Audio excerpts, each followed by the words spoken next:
in 1578 to Maguindanao to seize Muslim imams, destroy the mosques, and forcibly convert the people to Christianity or kill them. Spanish generals would pay well and sign treaties with Filipino chiefs to get them to war against Muslims for the Spanish. In this is the great tragedy of the Philippines. The conquering worm of the Spanish Armada set tribes of one island against tribes of another.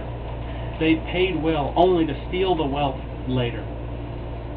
The Spanish were eager to get the local people to fight their petty war that they brought from Spain to the Philippine Islands out of hatred for a religion that it is clear from their own writings that they never understood. The Spaniards, and actually all Catholics, had the title "en Dios" for all new people they encountered.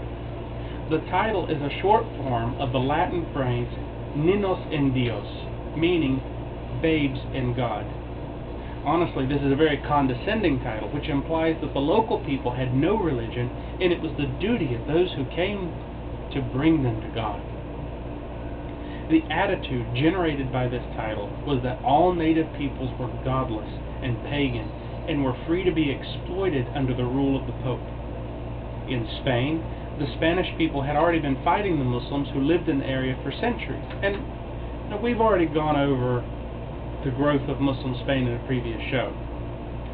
But the Spanish called the Muslims in Spain Moors because it was the name of a North African tribe that most of the Muslims in Spain belonged to. In a great showing of ignorance, the Spanish began calling the Muslims here in the Philippine Islands Moros, and they used it as a filthy name. During Spanish occupation, if you were called a Moro, you were subject to public beatings if you were lucky, death, the death of your family, the destruction of your village if you were not.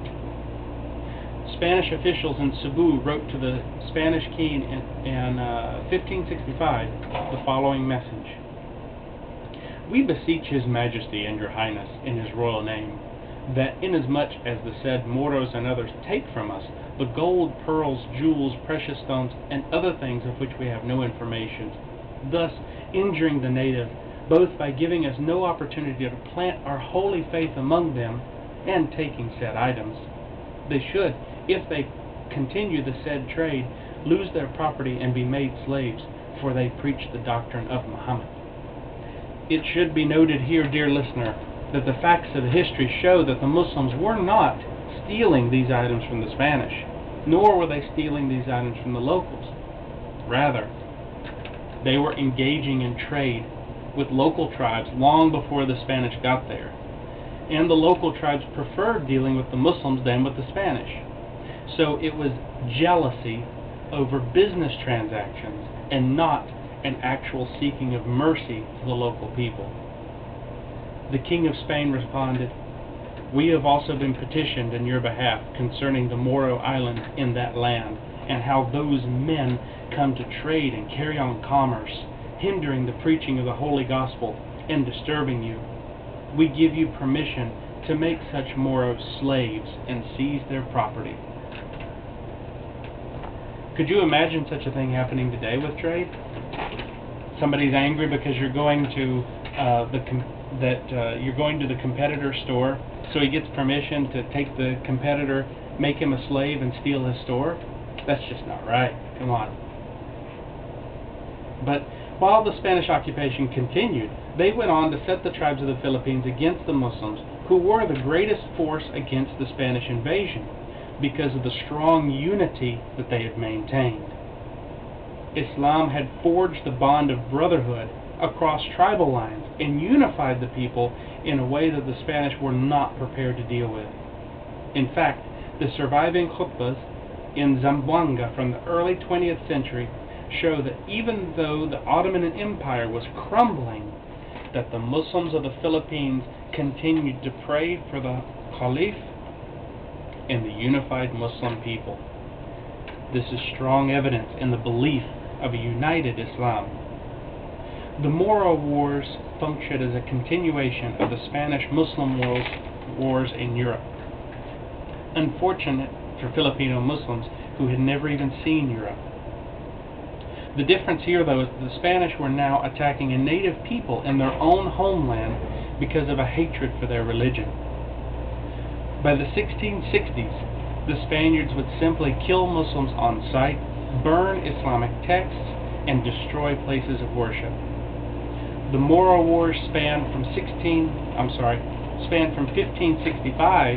to 1762, and the hatred of Muslims that the Spanish brought has poisoned the people of the Philippines to this very day. Why continue to fight the wars of the people who oppressed and occupied this land for centuries? Why do we keep fighting the same conflict that was not here to begin with? Luckily, time does indeed heal all wounds, and more Filipinos are realizing that the lies that the Spanish brought are indeed lies, that the false words taught to them by preachers and priests against Islam are indeed false.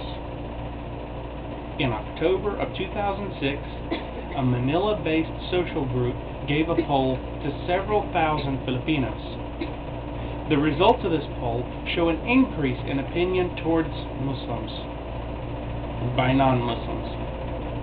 66% now have a favorable opinion of Islam.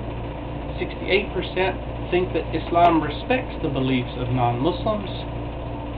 66% see Islam as a religion of peace and not of violence. Unfortunately, 4 in 5 are still unfamiliar with the teachings of Islam. I hope and pray that those 4 in 5 are listening to this program and the other great Islamic media that we have here on DWDD, such as Women in Islam, which is just after our program, and is in Tagalog, hosted by Sisters Rashida, Aisha, and Fatima, and The Message in Tagalog, which is on Wednesday nights from 7 to 8 p.m., hosted by Brother Ralam Muhammad, and several other programs. Now, it's time for a station break, so we'll be right back in just a few minutes.